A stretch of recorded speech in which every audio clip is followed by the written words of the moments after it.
ഇന്ന് നമ്മളിവിടെ തയ്യാറാക്കാൻ പോകുന്നത് ഒരു ഈസി ആൻഡ് സിമ്പിൾ സാമ്പാർ റെസിപ്പിയാണ്. അതിന് ആവശ്യത്തിന് കഷ്ണങ്ങൾ എടുത്തിട്ട് നന്നായി കഴുകി വൃത്തിയാക്കി ഒരു പ്രഷർ കുക്കറിലോട്ട് ഇടണം. എന്നിട്ട് ലാസ്റ്റിൽ ഒരു ഏകദേശം ഈ ആദ്യത്തെ വെജിറ്റബിൾ നന്നായിട്ട് വെന്ത് കഴിയുമ്പം തക്കാളിയും വെണ്ടയ്ക്കയും പച്ചമുളകും ലാസ്റ്റിൽ ചേർക്കാം. എന്നിട്ട് ആവശ്യത്തിന് തുവരപ്പരിപ്പ്, ഞാനിവിടെ ഒരു കടലപ്പരിപ്പാണ് എടുത്തിരിക്കുന്നത്, നമ്മുടെ പരിപ്പ് വടയ്ക്കൊക്കെ യൂസ് ചെയ്യുന്ന കടലപ്പരിപ്പാണ് എടുത്തിരിക്കുന്നത്. ഞാനിവിടെ ഒരു 3/4 ഗ്ലാസ്സോളം കടലപ്പരിപ്പ് എടുത്തിട്ടുണ്ട്. ഈ സാമ്പാർ കുറുകി വരാൻ വേണ്ടിയിട്ട് ഈ കടലപ്പരിപ്പ് ഒരു 3/4 ഗ്ലാസ്സോളം എടുത്താൽ നന്നായിരിക്കും. പിന്നെ അതിലേക്ക് കുറച്ച് കറിവേപ്പില നന്നായിട്ട് കഴുകി വൃത്തിയാക്കിയതിടണം. പിന്നെ കുറച്ച് മല്ലിയില നുറുക്കിയിടണം. മല്ലിയില നുറുക്കിയൊക്കെ ഇടുമ്പം ഒരു പ്രത്യേകതരം ഫ്ലേവറാണ് സാമ്പാറിന് കിട്ടുന്നത്. അതെല്ലാം നന്നായിട്ട് ഇട്ടിട്ട് ആവശ്യത്തിനുള്ള പൊടികൾ നമുക്ക് ചേർത്ത് തുടങ്ങാം.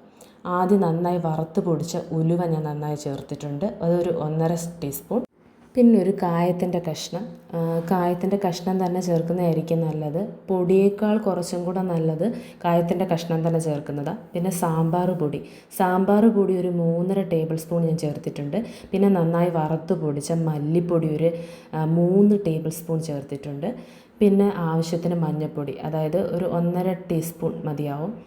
പിന്നെ ആവശ്യത്തിന് കുറച്ച് ഉപ്പ് ചേർത്ത് കൊടുക്കാം, അതൊരു 2.5 സ്പൂൺ മതി. പിന്നെ വേണമെങ്കിൽ നമുക്ക് ലാസ്റ്റ് ചേർത്ത് കൊടുക്കാം, കൂടി പോവരുത്.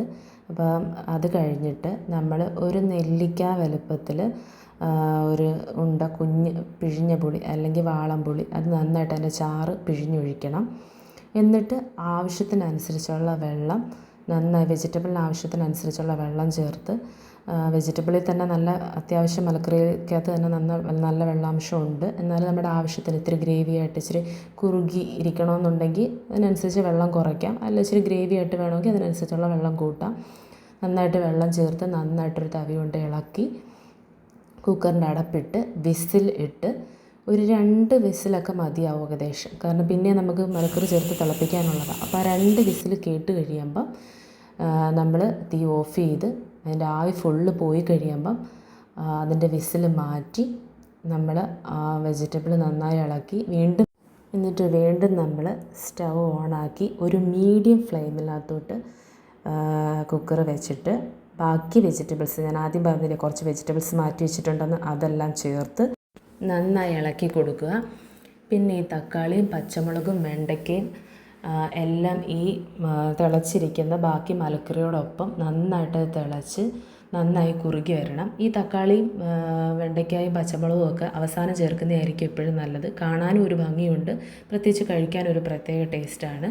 പിന്നെ അത് കറി ശരിയായി കഴിയുമ്പോൾ ഒരു പാൻ അടുപ്പത്ത് വെച്ച് കടുക് താളിച്ച് നല്ല നാടൻ വെളിച്ചെണ്ണ എടുത്തിരിക്കുന്നത്, അതിലോട്ട് നല്ല കുഞ്ഞായി നുറുക്കായിട്ട് അരിഞ്ഞ് വെച്ചിരിക്കുന്ന കുഞ്ഞുള്ളിയും കൂടെ ചേർത്ത് ഇളക്കി അതിനകത്തോട്ട് ആവശ്യത്തിന് വറ്റൽമുളകും ചേർത്ത് ഒരു ഗോൾഡൻ കളർ ആകുമ്പോഴത്തേന്, ഏകദേശം ഒരു ഗോൾഡൻ കളർ ആകുമ്പോഴത്തേന് ആവശ്യത്തിനുള്ള കറിവേപ്പിലയും കൂടെ ചേർത്ത് ഈ കറിക്ക്, അത് വാങ്ങി വെച്ചിരിക്കുന്ന ഈ കറിക്കകത്തോട്ട് ഒഴിച്ച് ചേർത്ത് ഇളക്കണം. കടുക് താളിച്ചതിന് ശേഷം ഉടനെ ഇളക്കരുത്, ജസ്റ്റ് കുറച്ച് നേരത്തേക്ക് അടച്ച് വെച്ചിരിക്കണം. അപ്പോൾ ഒരു പ്രത്യേക കടുകിൻ്റെ എല്ലാ ഫ്ലേവറും അതിനകത്ത് ഇറങ്ങും. കുറച്ചൊരു 5 മിനിറ്റ് കഴിയുമ്പം നന്നായിട്ട് ഇളക്കി കൊടുക്കണം. അങ്ങനെ നമ്മുടെ നല്ല വിഭവസമൃദ്ധമായിട്ടുള്ള സ്വാദിഷ്ടമായ സാമ്പാർ ഇവിടെ റെഡി ആയിരിക്കുന്നു. എല്ലാവരും ഇത് തയ്യാറാക്കി നോക്കണം.